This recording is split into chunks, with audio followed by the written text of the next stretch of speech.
আসসালামু আলাইকুম প্রিয় ভিউয়ার্স। আমরা আজকে এসেছি আমাদের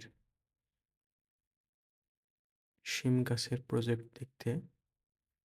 আপনারা দেখতে পাচ্ছেন আমাদের শিম গাছের প্রজেক্ট। এখানে হচ্ছে যে আমরা শসা করেছিলাম। শসা শেষ হয়ে গেছে। প্রচণ্ড বৃষ্টির কারণে এবার শসা খুব ভালো হয়নি কারোই। এখন বর্তমানে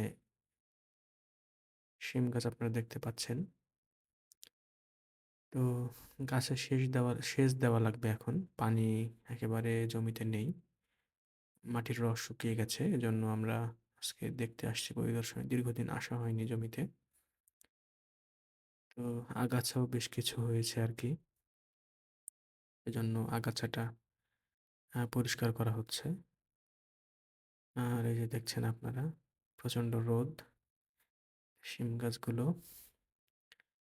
আর মাঠে এখন আমাদের এই অঞ্চলে প্রচুর ধান হয়েছিল এবার।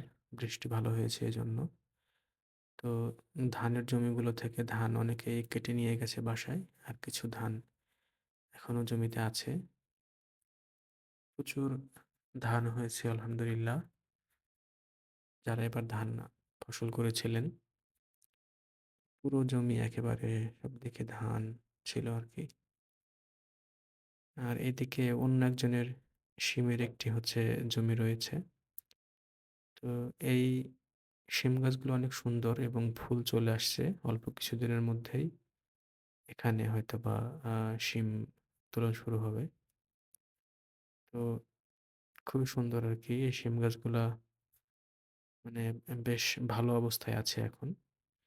এই যে পাশে আরো একটি জমি। ইনারাও এখানে সিমের আবাদ করেছেন। আর এটা হচ্ছে যে একটি জমি, এখানে পেঁয়াজ লাগানো হয়েছিল। কিন্তু বৃষ্টির কারণে পেঁয়াজগুলো হয়নি।